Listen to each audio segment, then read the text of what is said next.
You're a trillionaire. The money is real. The mansion is real.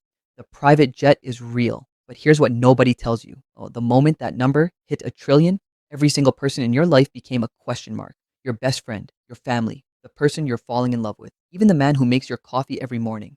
And by the time this video ends, you'll understand why the richest person alive is also the most paranoid human being on earth. Level 1, the first 24 hours. The world is watching, and the paranoia begins. You wake up, you reach for your phone, 47 missed calls, someone leaked your number, you didn't realize that $1 trillion meant you could never be private again.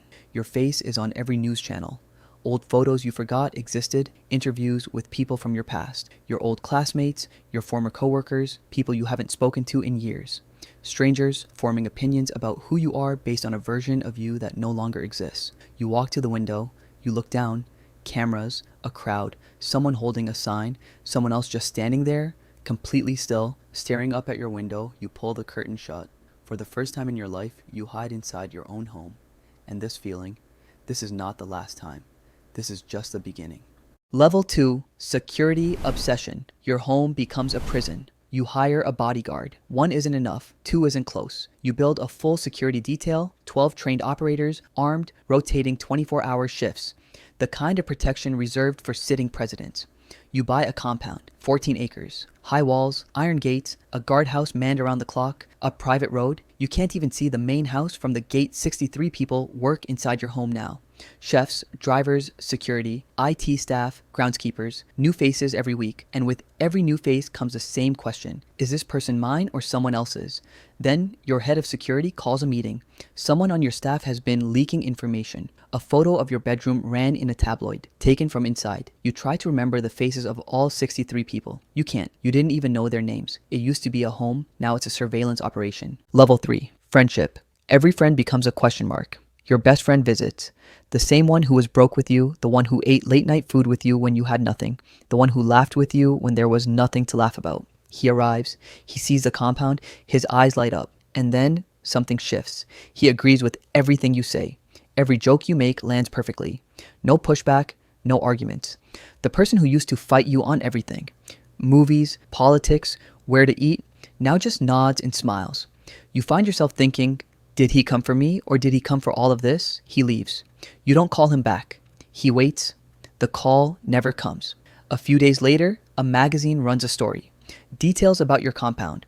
Things only your best friend knew. You pick up your phone, then you put it down. What would you even say? It used to be a friendship. Now it's just evidence. Level 4, family. Money doesn't fix relationships, it exposes them.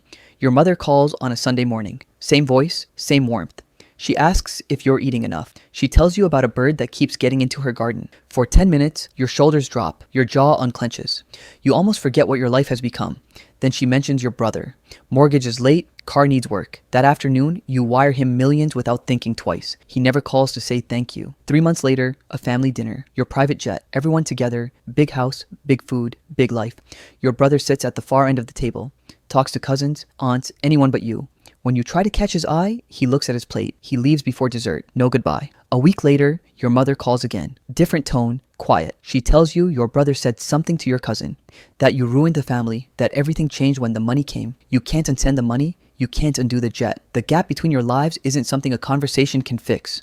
Sometimes money doesn't bring people closer. It just makes the distance impossible to ignore. Level 5, love. Does she want you or does she want this? You meet her. She's sharp, funny in a way that catches you off guard. She doesn't mention the money once. 3 weeks in, it starts to feel like something real. Then you notice things. She mentions your pilot's first name, a conversation you never had with her. She knows which car you prefer for the city. Small things. Things that mean she looked you up before you ever met. And just like that, a question settles in behind every moment with her. Does she like me? Or does she like all of this? Once that question gets in your head, it doesn't leave. You watch her differently. You listen differently. Every word gets filtered through that one question. You stop calling. She texts twice, then she stops too. 2 weeks later, a tabloid runs photos. You two at a restaurant, her name, her home, her job. A waiter sold it. Someone who saw you together and picked up the phone. She had a normal, private, anonymous life before you. You erased it just by sitting across from her at dinner. She reads your apology. She doesn't respond. You didn't find love. You found one more question you'll never be able to answer. Level 6, enemies. The ones you can't see are the most dangerous.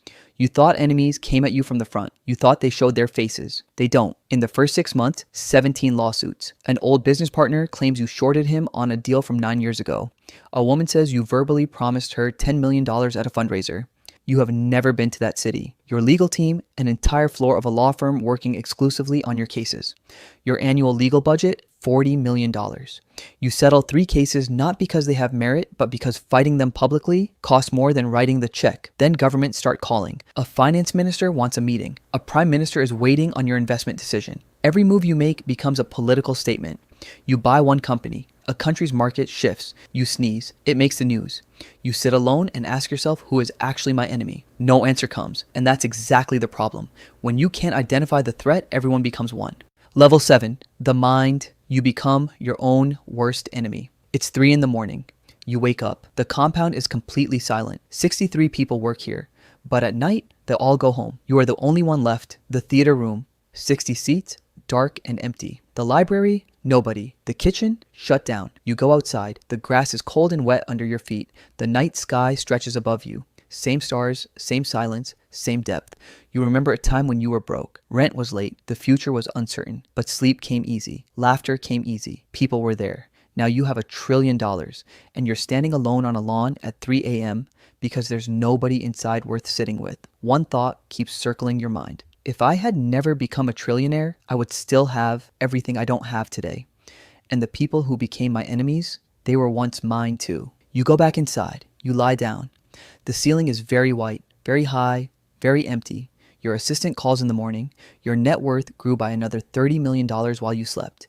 You keep getting richer, and you keep getting emptier at the exact same time. The compound keeps running. 63 people move through it like a machine. Gates locked, cameras rolling, security rotating shifts. You sit in your office, 7 screens, portfolio numbers, calendar, news ticker. Your name appears twice in the first 30 seconds. Outside, the groundskeeper rides the mower across the lawn. The same lawn where you stood alone last night. He's wearing headphones, humming something to himself, smiling. You watch him for a long time. You can't remember the last time you hummed something. 63 people work here. You are the only one who lives here. If you enjoyed this video, drop a comment and subscribe to the channel because what's coming next is even more dangerous than this.